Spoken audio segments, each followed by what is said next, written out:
so we're trying a different angle today. The light is coming in through this window, so I guess it doesn't really matter. Either way, my background's a mess, so now you just get to look at my husband's computer instead of the dresser with all the junk on top. So today I'm filming my January TBR.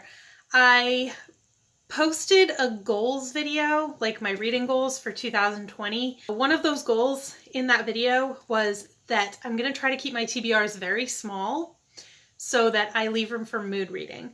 So I really enjoy doing TBR videos, but I've found this year that I don't actually stick to my TBRs. So it's kind of worthless to go through and say, I'm going to read these 12 books and then read one of them and, nothing else. Because that's something I also struggled with this year. I got so excited about so many books and I just ended up starting a million things and it would take me forever to finish anything. And then I felt like my videos got really boring and really repetitive because I would read 5 things a week, but they would always be the same 5 things. So we're working on a lot of things in 2020, but this specific video is my TBR.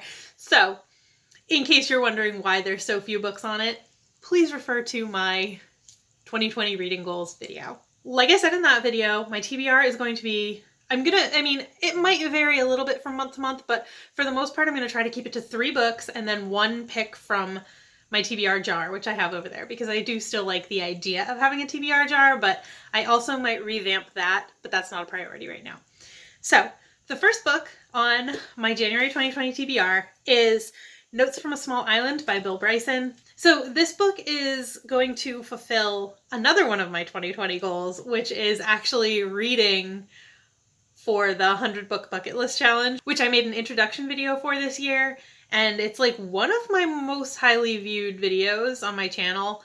And then I never actually did anything with it. Kicking off the year strong, I have a book from that challenge on my TBR for January. So I know absolutely nothing about this book. I think it's it has something to do with this guy going on like a jaunt through the UK, which is, I assume, the small island that we're talking about in the title. But that's really all I know about this. Like I said, it's for the bucket list challenge, which the poster's on my wall up here. That's what I'm pointing at that you can't see. But yeah, so that's the first book on my January TBR. We're going to start off with a bang, get that challenge actually going now. And yeah, moving on. Okay, so the second book for January is The Final Empire, which is the first book in the Mistborn trilogy by Brandon Sanderson. I made a video of series that I want to work on in 2020. This is like one of the ones that I'm most excited about. I want to read more Sanderson. So far, I've only read 2 of his standalones. I read Elantris and I read Warbreaker. And I loved both of them. So I need to get me some more Sanderson in my life. And we're starting with Mistborn. So that's the second book. And the third book on my list fulfills another one of my reading goals. We're really hitting those goals hard in January, guys. We're really hitting them hard in January.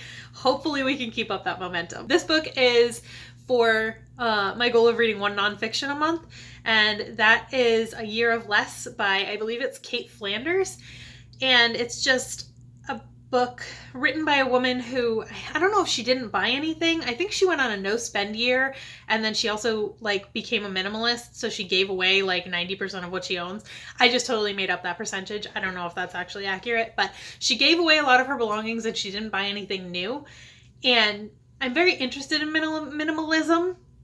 Not that you can tell from the mess that's normally in my background, but we've actually been trying to clear out. And we've done a really good job so far, so I just want to read something that will get me kind of back in the mindset of, let's get rid of everything.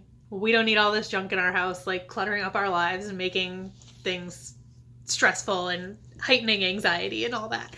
So yeah, that's the third book on my TBR. So again, that's not to say that I'm only going to read 3 or 4 books a month.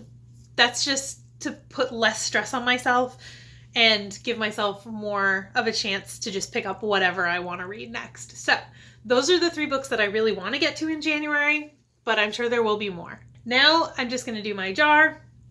Like I said, I think this is going to change. I don't really like the way I have this set up now. As of right now, in this jar is just every single physical book I own that I haven't read. And the issue with that is some of them are books in the middle of a series that I just bought because it was cheap or somebody gave to me, but I haven't actually read the rest of the series. So it doesn't really, it's not very, like, it doesn't work very well this way. But that's for another time. I'm going to worry about that later. For now, I'm just going to pick out of the jar the way it is. And when I figure out how I want to do it and I update it, you'll be the first to know. Let's pick one. Let's just dig down and pick not that many of them.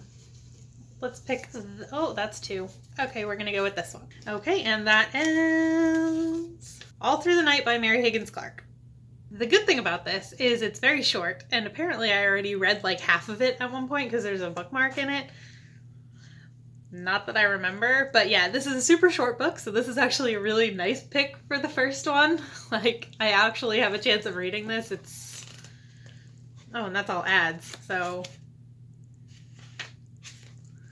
yeah, this book is 206 pages long, so, you know, this is off to a good start here. The funny thing about this is apparently it's a Christmas book, so we're like a month late with it, but I'll read it anyway. It says, it begins when an unmarried woman leaves her newborn on a rectory doorstep of a Manhattan church. Small-time thief and drug peddler is absconding from the church with a treasured artifact. He grabs the stroller and disappears, and then it goes to 7 years later. And the young mother returns for... I don't want to read the rest. So yeah, this is a nice, quick, little short book for January from the TBR jar. It's Christmas, so maybe I'll still be in the Christmas spirit, and, you know, I like to make it last as long as possible. So yeah, I'm happy with this pick. And yeah, I used to pick 3 and then just try to read 1, but I think I'm just going to stick with picking 1 and trying to read the 1. So yeah, that is my TBR for January. It's nice and small, manageable. Hopefully I'll read more than 4 books, but that's a start that I am comfortable with. And yeah, that's it for this video. Let me know what you're planning on reading in January, and I will see you in the next one. Bye!